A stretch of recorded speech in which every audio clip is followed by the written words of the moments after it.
Alright, what's up guys? My name is Zack, and today I am driving a 1984 Mercedes 500 SEC. Up front is a 5.0 liter V8, and down below is a 4-speed automatic transmission. Now, I am super excited to be driving this 500 SEC because this is a Euro spec car, meaning it was imported from Europe here to the United States. And there's several reasons for that we'll get into shortly. But also, this is kind of the king when it came to something called gray market imports. So I'm excited to talk about all of that with you here today. But if you would like to submit your own vehicle and have it reviewed here on the channel, you can head on over to my website, zackpradel.com/submit. It's a quick and easy submission form. It takes under a minute to fill out, and I come out to you. And if you'd like to see all my videos weeks or sometimes months in advance, you can head on over to my Patreon for only $5 a month.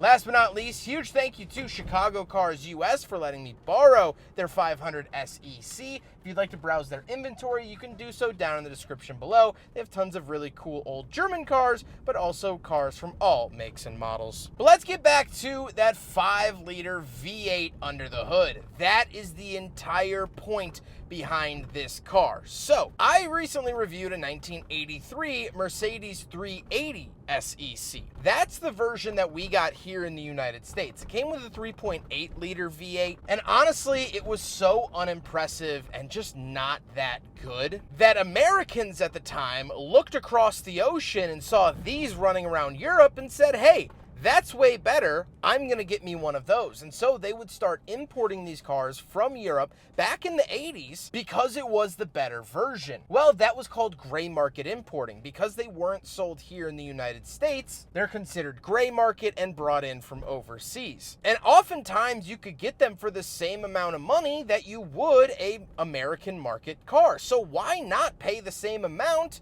and get a bigger, better engine? Well, this certainly pissed a lot of people off, namely the US government, but more so American Mercedes dealers. They were losing sales left and right because you could just go and get one of these, put it in a shipping container, and have it at your door in a couple of months. So they went and complained to the government and said, boo-hoo, we're losing sales. If you want to keep us in business, if you want to keep 1 million Americans employed, blah, blah, blah, you got to close this up. And so what ended up happening is we now have that 25-year import law, meaning we can only import cars once they've turned 25 years or older. So they basically can't compete with new cars. No normal person is going to buy a used 25-year-old car over a brand new car for the same or similar money. So that was their way of closing the loophole. But this car was obtained through that gray market importing, and it's because of that 5-liter V8. It makes more power, it makes the car a lot more livable, and honestly, it's not the fastest thing in the world, but it just doesn't feel hindered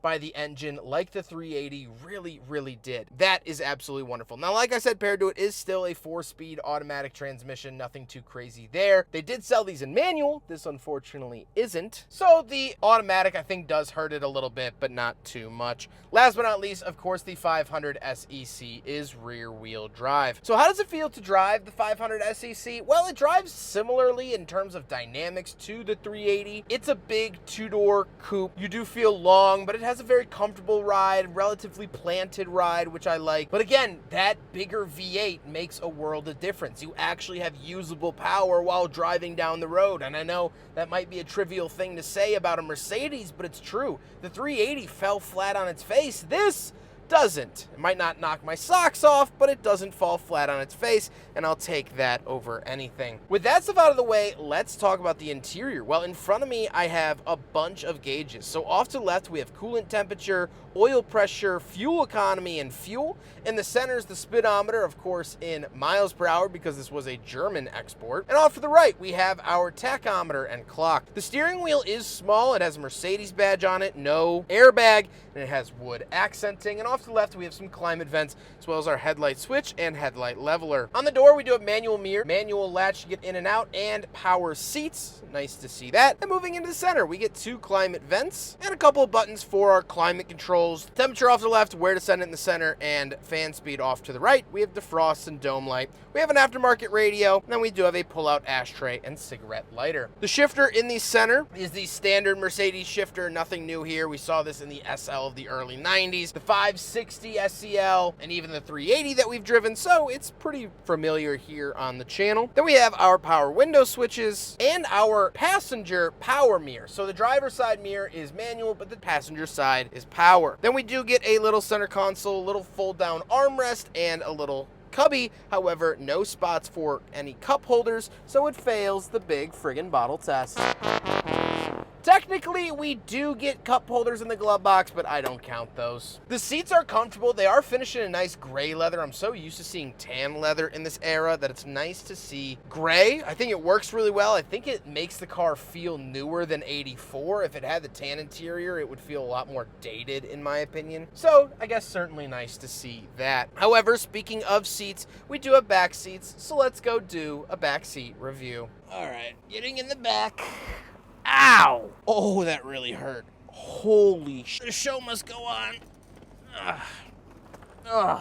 All right, same deal as the 380. Flip out ashtray, removable chunky foam brick for the center here. It's not great. The SEL was obviously the 4-door. That was the preferred version. We do still have power windows back here, which gives it no B-pillar, which is really, really nice to see. So that is certainly very cool.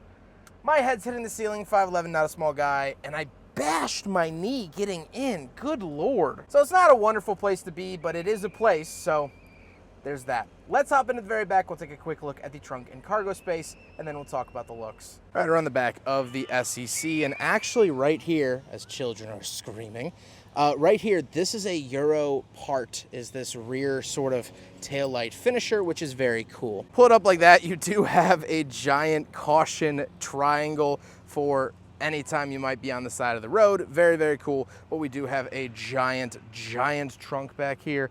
Absolutely love to see this. Cars of this era were known for this, but also Mercedes of this era were known for this. So very, very much expected, but also love to see the warning labels in German. This is a German car through and through, not German, but sent to America. This was meant just for the German people, and I absolutely love that. Now we gotta talk about the looks, and I love the look of this era of the SEC. I like the American one. The Euro one, as you'll notice, it has a little bit smaller bumpers because it didn't have the big chunky bumper requirements that we had in the United States, so that is definitely something to notice. These are genuine two-piece AMG wheels as well from the era, so very, very cool to see all of that, and I just think this is an absolutely gangster looking car. I mean, pulling up to poker night in one of these must make you feel like the man of the hour, and that's awesome.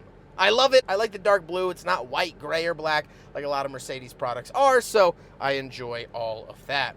With all of that being said, let's get on to my final thoughts. What do I think driving this Mercedes 500 SEC?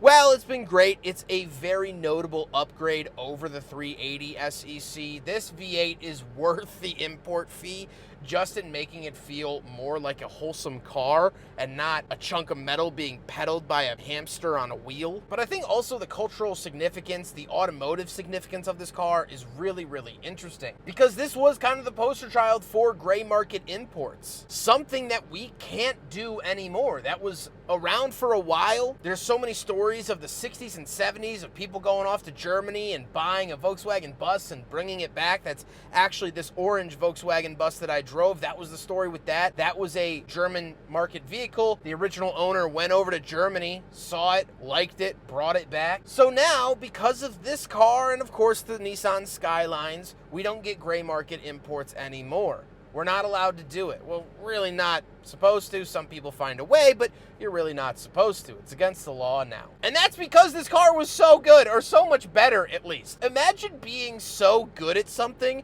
that the government deemed it illegal. Now, of course, there was a lot of lobbying going on from dealerships, but I just find that really interesting. And so I wanted to tell that little story here of the 500 SEC. I hope you guys enjoyed the video. Huge thank you to Chicago Cars US for letting me borrow their 500 SEC for today's video. They're absolutely wonderful. They have tons of really cool inventory. A lot of older German cars is what they have a pretty decent focus on. So if you're a fan of Volkswagen, BMW, Mercedes, please go check them out. They will be linked down in the description below. But I hope you guys enjoyed the video. Don't forget to rate the video, comment on the video, and subscribe if you really liked it. Take care, guys.